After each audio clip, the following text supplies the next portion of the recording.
Good afternoon. Welcome to the Citizen Sports Blitz, brought to you by Velocity Sports Performance in Peachtree City.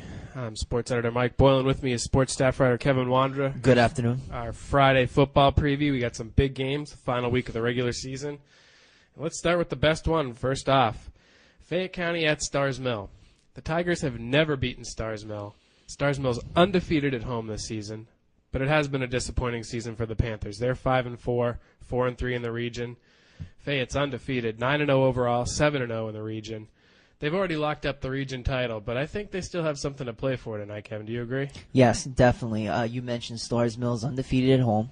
Fayette County has never beaten Starrs Mill, but I think this is the year for Fayette County. 10-0 after tonight. Offensively, all year, Brandon Boykin, Matt Daniels, Tim Petaway have carried the team. They have a senior-laden offensive line. Their defense has been the best in the region this year. I think Fayette County wins this game. I wouldn't be surprised if Starrs Mill hangs with them all night, but Fayette County has too much talent on both sides of the ball, and I think they're going to pull out the win. I think Fayette County is going to win this game too, but it is going to be close. And I think if Starrs Mill plays a perfect game, which they didn't play at Whitewater, if they play Fayette County like they wanted to play Whitewater, it's going to go down to the wire, and we're going to see a classic game tonight.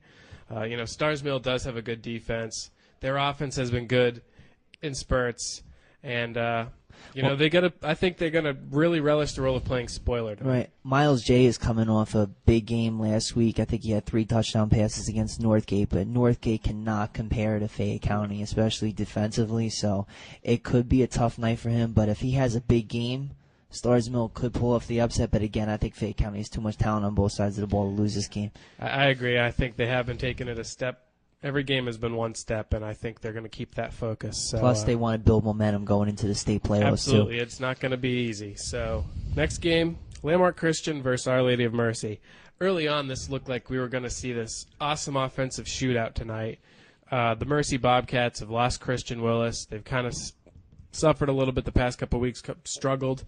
And Landmark's really been putting it on some pretty good teams. I'm going to say Landmark in this game. I think they've got way too much talent on both sides of the ball.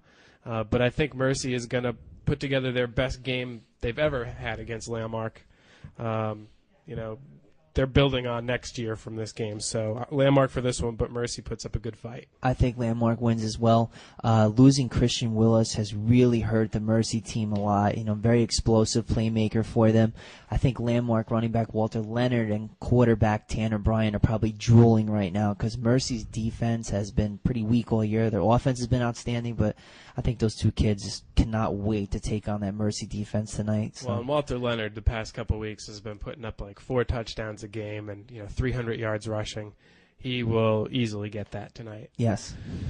The next game right before the break, we're going to talk about McIntosh versus Creekside.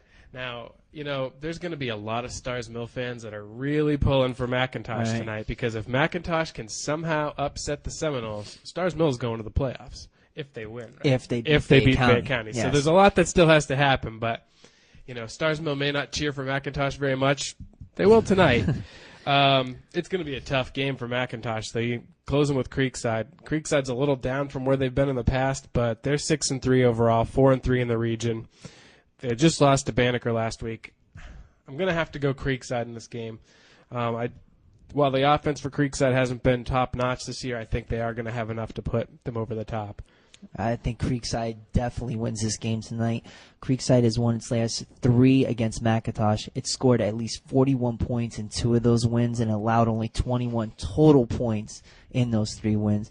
McIntosh it could be a very long night for them. Well, they've had trouble scoring all season, and I think that's going to continue. Creekside's defense hasn't been the problem this year. They're very athletic, and they get to the ball very quickly, and that could pose a lot of problems for McIntosh's offense. So, sorry, Starrs Mill fans, but I think Creekside's taking it. We're going to take a quick break. We'll be right back, and we'll finish up, so stay tuned. Train with the pros at Velocity Sports Performance. Athletes need to learn good mechanics to reduce their likelihood of injury and to improve their speed, power, and agility. Go, go, go! Athletes are trained by expert coaches where hundreds of pro athletes have trained. Whether you're a pro or just want to train like one, Velocity Sports Performance is the place for you.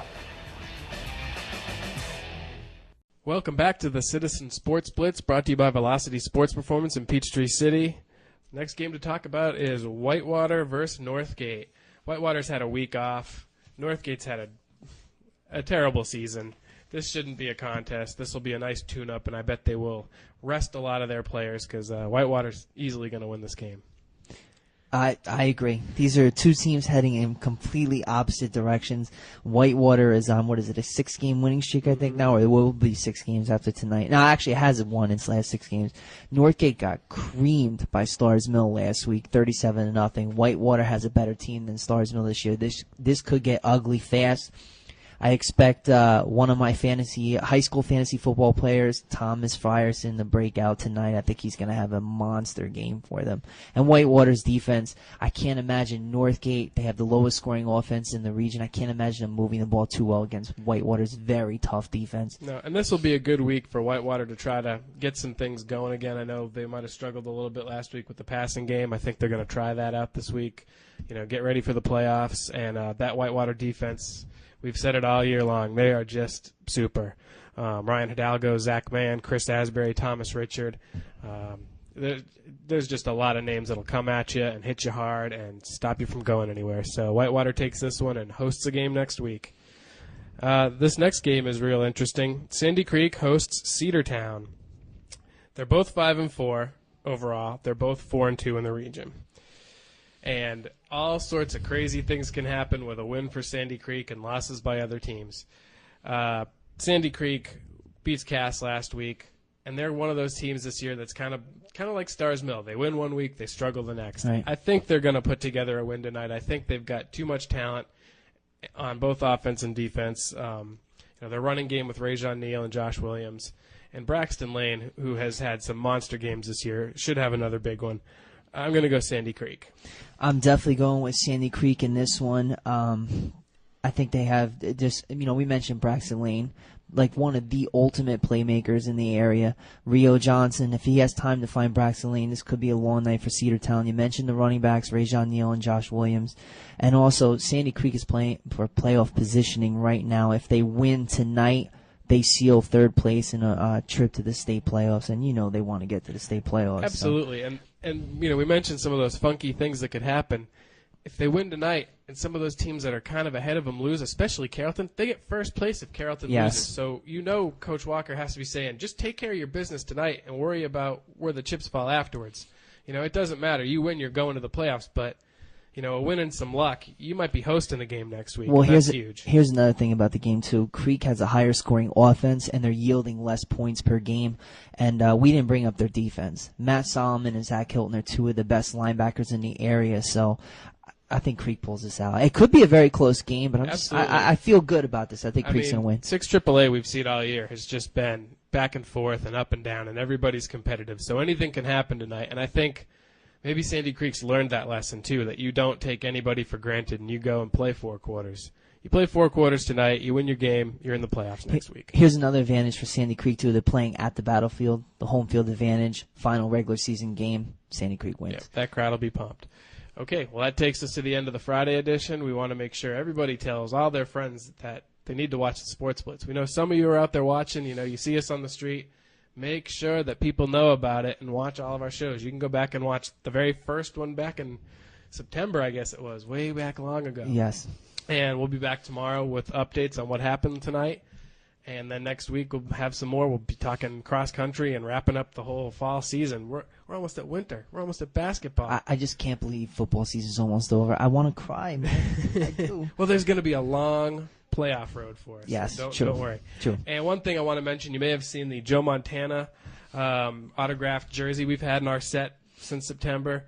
That's going back to Sports Cards and Collectibles in Fayetteville. That's for sale. There's all sorts of great autographed memorabilia there, so you need to go over there and check out what Steve has and maybe find yourself a nice Christmas gift for somebody. I would like anything Red Sox. Thanks very much. We'll see you tomorrow. Have a good day.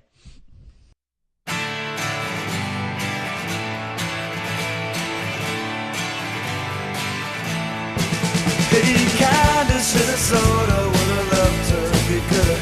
The story's getting closer to